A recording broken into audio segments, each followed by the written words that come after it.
Hello, everyone. Amin here with Living to Give. I'm joined by a good friend, Milan Fayulu, who I've known for over 10 years. We actually went to school together. And Milan actually graduated from University of Miami with a degree in economics. And then he jumped right into entrepreneurship shortly after through his real estate company called Flash Stay. And this has been for almost 5 years. He is now the CEO of Congo Clothing Company, and he just recently graduated with a degree from MIT with a degree in poli science. So Milan, thank you so very much for joining us today. How are you doing today? Thanks for having me. I'm doing well. How about yourself? Yes, fantastic. We're really excited to have you. You're our very first guest here on Living to Give. And why don't we start off with the obvious? You're someone that I believe is probably the most fashionable gentleman that I personally know. You're a man of culture. You're very interesting. You speak 4 languages. And why don't we start off with your shirt? So I believe this is a Congo Clothing Company shirt. So tell us a little bit about your shirt, and let's dive into Congo Clothing as well. Sure. Well, this is part of our toxic masculinity collection. We have this black one I'm wearing and also a white version of this. And it's meant to really start conversation around what could possibly be the root cause or the root causes of violence against women in the DRC. As you might know, the country is plagued by recurring violence, particularly against women. And so we set out to create this collection to make our users dig deep into the potential causes of this violence. So this is part of our effort to raise awareness about the issue, but also create dialogue globally around the issue. So, you bring up a very important issue, Milan. I didn't know this until you had sent me your information on your awesome company, but who knew this, that 48 women are raped every single hour in the DRC? I mean, talk about this, talk about what that meant to you. And I imagine this is part of the origin story of Congo Clothing Company. Yeah, absolutely. So we wanted to shine a spotlight on the problem in a creative way. What brought us to fashion is the fact that typically the people who are trying to solve the issue or bring awareness around that issue are NGOs or nonprofits, and they're doing a great job. We have the UN in the country, we have major NGOs providing support to population, but fundamentally their approach revolves around what we call a damage-centered approach, meaning that in order for you to take action, they'll show you images of typically people in need, and that is meant to trigger the act of giving on your part or the part of the consumers, right? So what we're doing here is we're flipping the paradigm a little bit, and we're leading with culture, we're leading with beauty, we're leading with fashion, and we're telling you, hey, Congo is a beautiful culture. Yes, it has a lot of problems, but we want you to buy into its culture by way of purchasing our clothes, and in the process you're also doing a good deed and giving, and we're giving a portion of your funding to support women who are resilient, who frankly speaking don't need handouts, but need a way to get back on their feet and achieve economic opportunity. So that's our model, and that's what we aim to achieve. I love how you described that. I wasn't aware that was the technical term in terms of damaged, center. So yeah, this is the dynamic that I frankly am not on board with. My wife happens to be Haitian, and unfortunately there's a big history there of just this culture of handouts, right? And so I think when I think of Congo Clothing Company, I really think that you're truly empowering women. So I'd love to know, who are some of the most influential people for you, and how did they impact you? I imagine some of these people have inspired you. So we'd love to know who are those people that maybe we can go and take some inspiration from. Sure. I mean, I'm afraid I'll give you a couple of cliches here, but my mom and my dad first and foremost. But outside of family, really, I want to say first Nelson Mandela. And I think Nelson Mandela, because he's someone who showed that with faith, resilience, and hope in the future, it doesn't matter if half of your life, or in his case specifically, a quarter of his life, 25 years, was subtracted from his time here on this earth, but he still rose to the challenge, came back stronger than before, managed to take leadership in his country, and showed above everything else that he could forgive. So I think that's an amazing act of not only courage, but strength. And I always think of Nelson Mandela when I'm angry, when I feel like I'm being cheated, or when I feel resentment towards people for whatever reason. I think his story is just very inspiring. So I would say Nelson Mandela first, and then another one, again, that might sound cliche, but Barack Obama. Simply because he showed the world. You could like his politics or not, but in my opinion, his greatest legacy is the fact that he showed every single Black kids out there, whether in America or in Africa or all around the world, that getting to the top position in the world, and for better or for worse, in our global sort of like mindset, that top job is President of the United States. You could argue with that or not, but that's mostly how people conceive of things. But he showed a Black man that it is possible for us to get there, and I think that's a very strong legacy, and I really admire him for paving the way, and essentially removing all forms of mental barriers that we may have. So Obama number 2 for sure.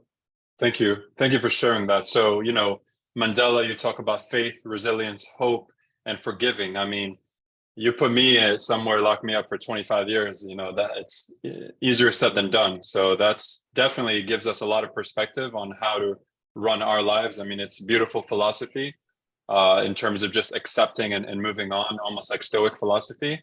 And then, yeah, absolutely, Obama in terms of the legacy he leaves and the people that he's inspired. There's one more person, if you don't mind, that I would like to highlight. Would you mind telling us a little bit about this gentleman here, Dr. Denis Mukwege? Yeah, absolutely. Well, I think, Dr. Mukwege, if you had asked me for, what are your top 4 or 5, he would have definitely made the cut. Very inspiring person. He embodies selflessness. Here's someone who dedicated his life to supporting others, particularly women, under his care and that of his hospital, Panzi Hospital. If you look at his story, Dr. Mukwege studied gynecology in France. His goal was to go back home and open a network of private clinics, for-profit clinics, which is what he started. But then very quickly, his hospital was flooded with people in need, and he couldn't turn them away or charge them. And that led him to start Panzi Hospital, and he quickly became reluctantly a specialist in the most horrific violence, of a form of sexual violence. And so I think the world should know about his story. The world should know about his selflessness, and he's an inspiration for us all. And as Congolese, we're very happy when he won the Nobel Peace Prize in 2018. Absolutely. So you've shared 3 key figures that have inspired you and really inspired you to take action, and maybe even have intertwined core values that you learned from them into how you operate your life and your company.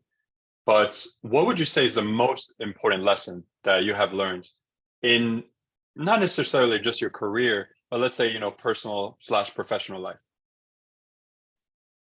The most important lesson, I think, now that I'm, in my second or third stint as an investor, building concepts, as a founder building concept, I would say definitely that failure should be seen as an opportunity for growth, rather than defining a mark or stain on your record.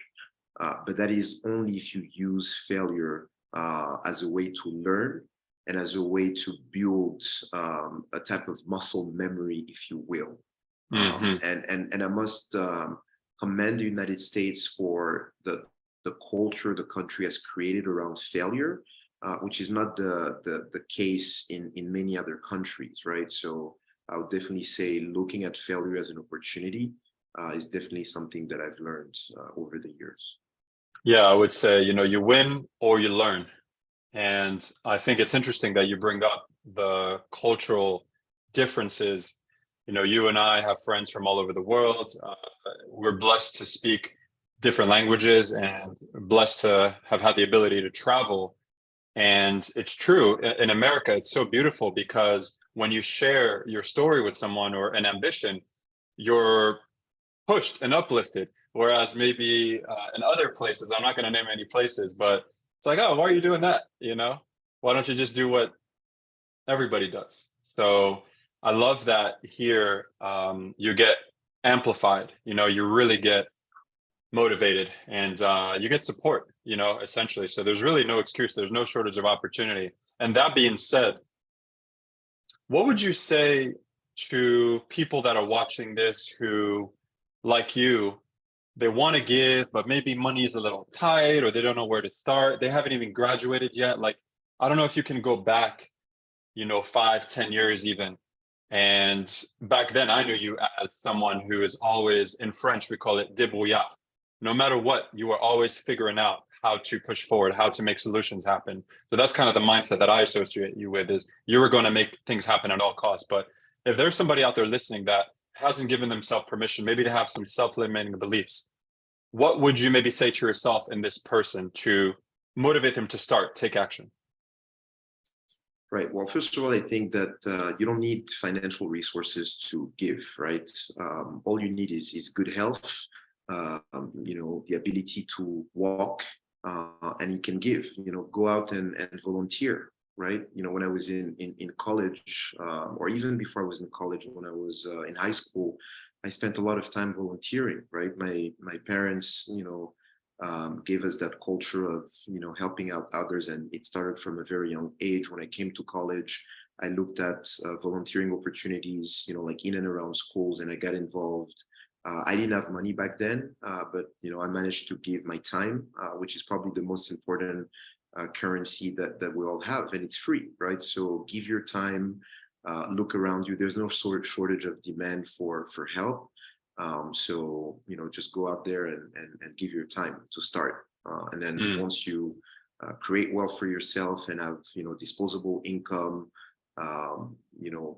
there you can contribute with financial resources, but you don't have to. Yeah, this is a very important lesson, especially when you go around, travel the world, or even come here, in America, you look at neighborhoods that are less privileged. I mean, there's so much that we can all do, whether it's, again, it can just be a smile. It can just be asking how somebody's day is going. It can just be, maybe you walk into the market to get a water, right? Just some nourishment, anything.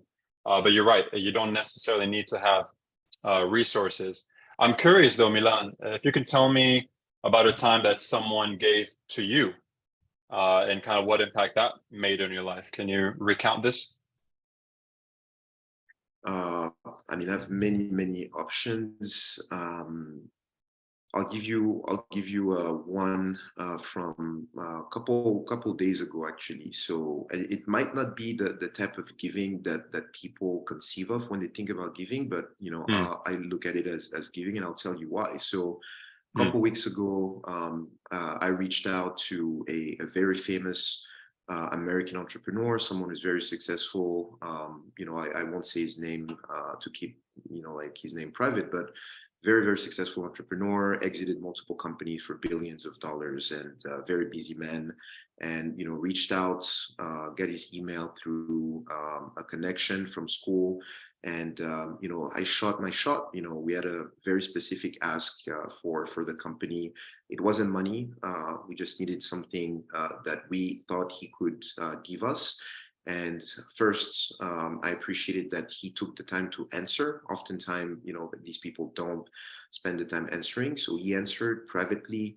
And then we had a long exchange, like over several emails. I was very persistent. Very early, he made it clear that he couldn't help because of lack of bandwidth.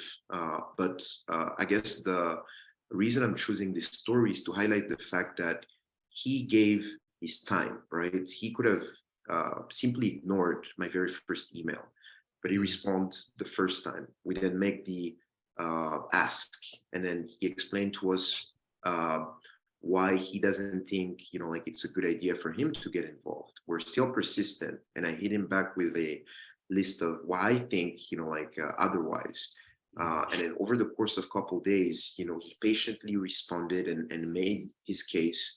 And at the end, we didn't get the outcome we wanted. I didn't get the outcome I wanted, but I really respected him taking the time to make his case. And that, for me, is a great example of how someone can give his time. And what I received from it personally was respect, right? And it's a no, but it's a no that came with a lot of respect. He didn't put me down. He didn't shut me down. He didn't shut the idea down. He just simply explained why he was not the right fit for what we were asking. And you know what? We parted ways in very good terms. And I thanked him for that specifically.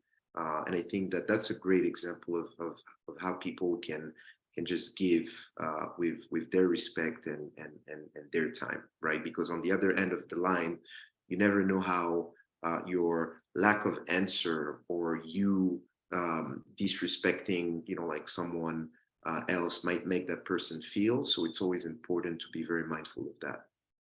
Thank you so much for sharing that story. I mean, that's incredibly impactful and goes back to what you had stated earlier, as far as using failure as a conduit to uplift you and a foundation for basically stepping stones, right? To get to where you want to go. So also, I personally commend you, because I can only imagine the fear that you have to even take that shot, and then getting quote unquote, not necessarily rejected, but just kind of getting that feedback and still pushing. And that just shows the conviction and belief that you have in what you're doing.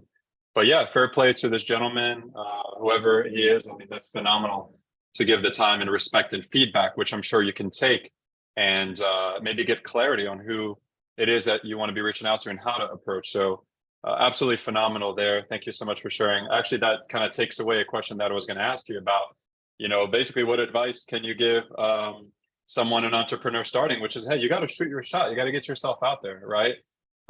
So really, really appreciate that feedback.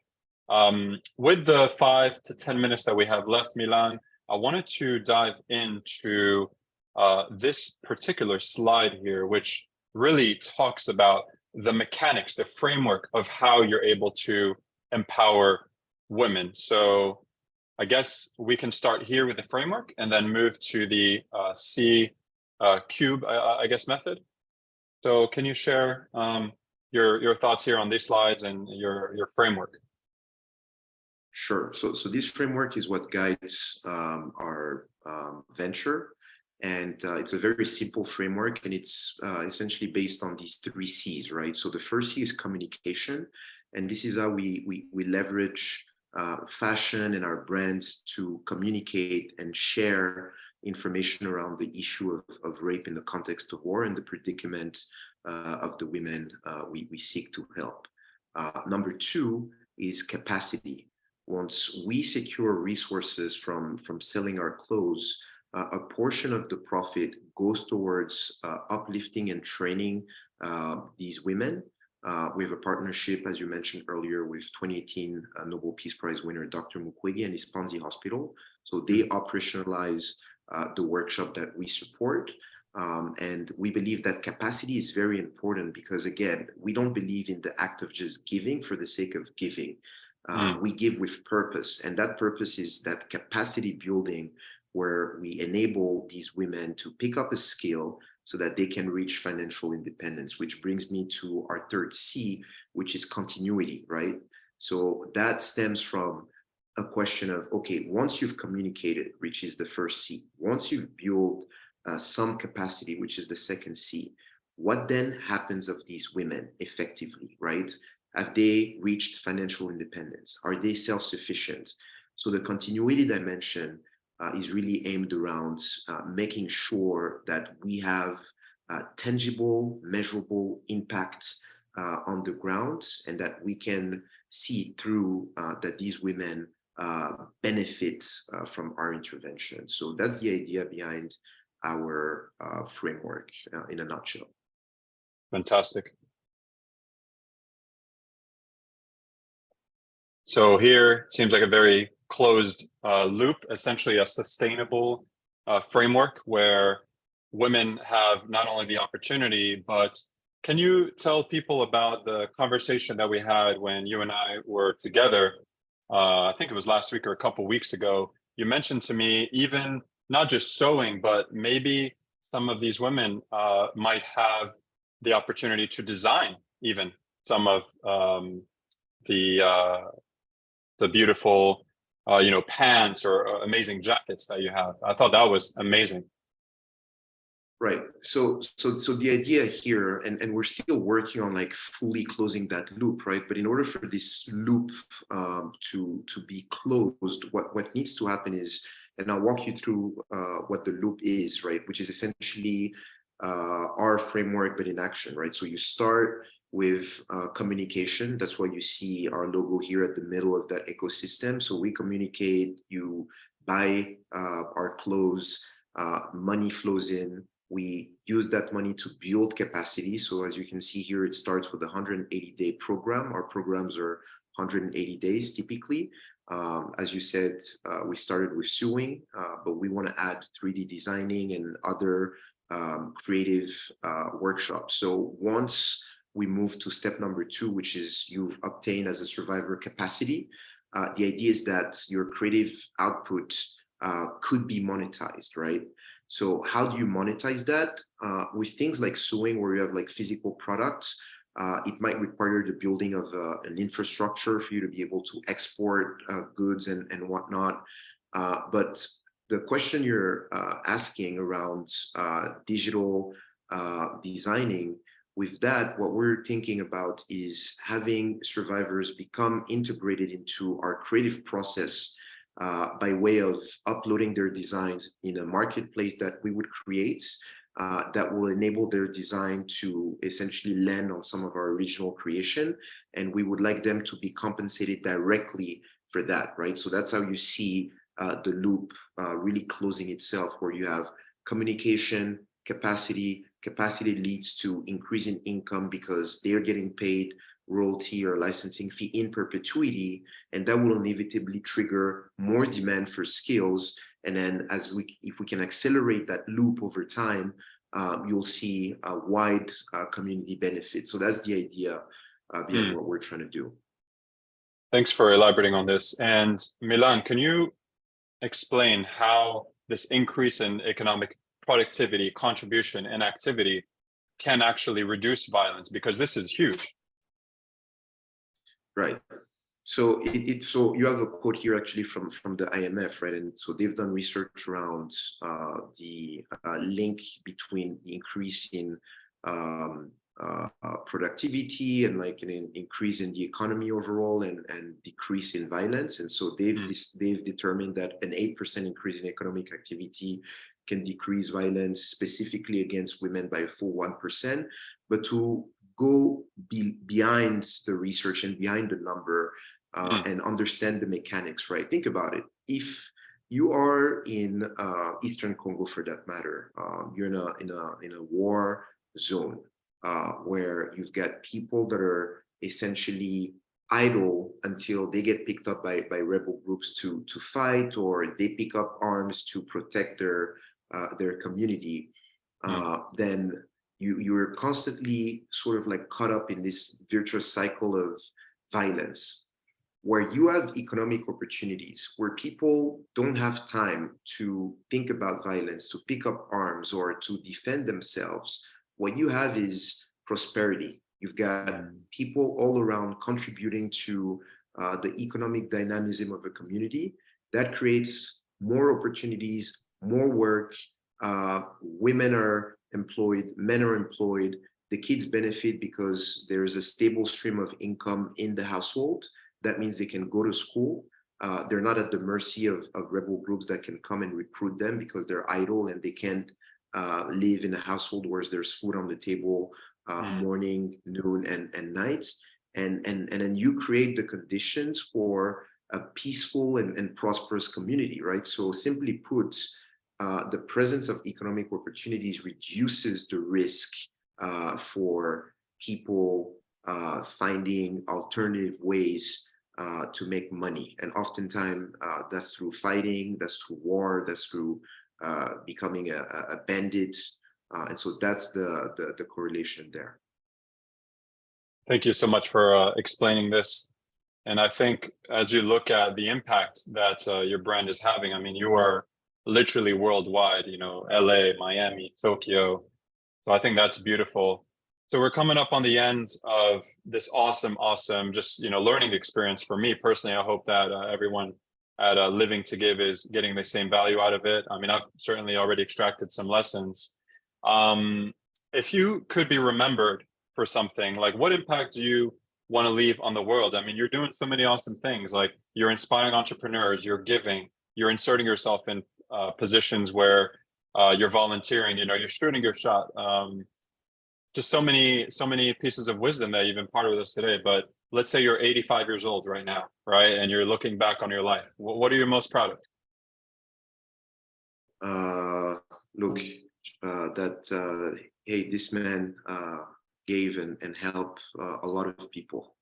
The higher the number, the better. So that's what I would like to be remembered for. Absolutely. Yeah. Just let's help as many people as possible. Is there a question that I didn't ask you that you want me to ask you? Anything that we left out today?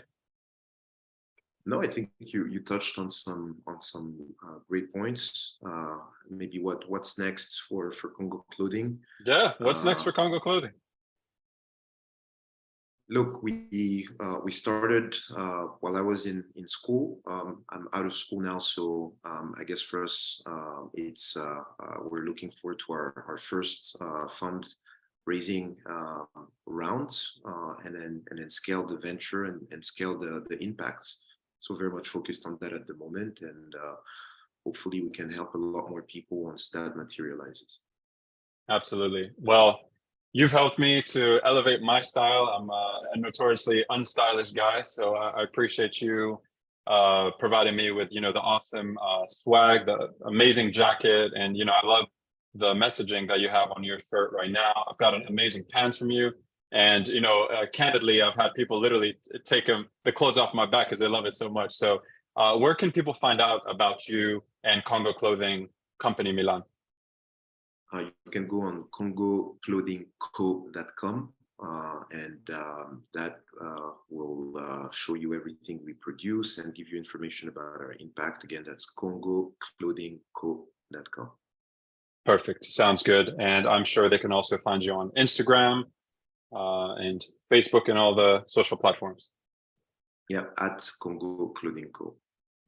Fantastic. Well, Milan, learned so much from you today. I learned about, you know, using failure as growth.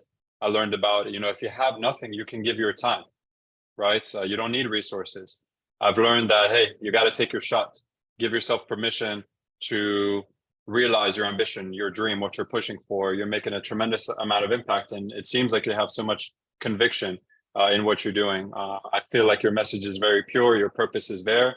And any way that we here at Living to Give can uplift you, you know, we're here for you. I also want to give you a personal thank you. You are the first guest on Living to Give. So I thank you for giving me your time and practicing what you preach. So with that, Milan, thank you again. Everyone at Living to Give, we'll be back again soon. Have a great day.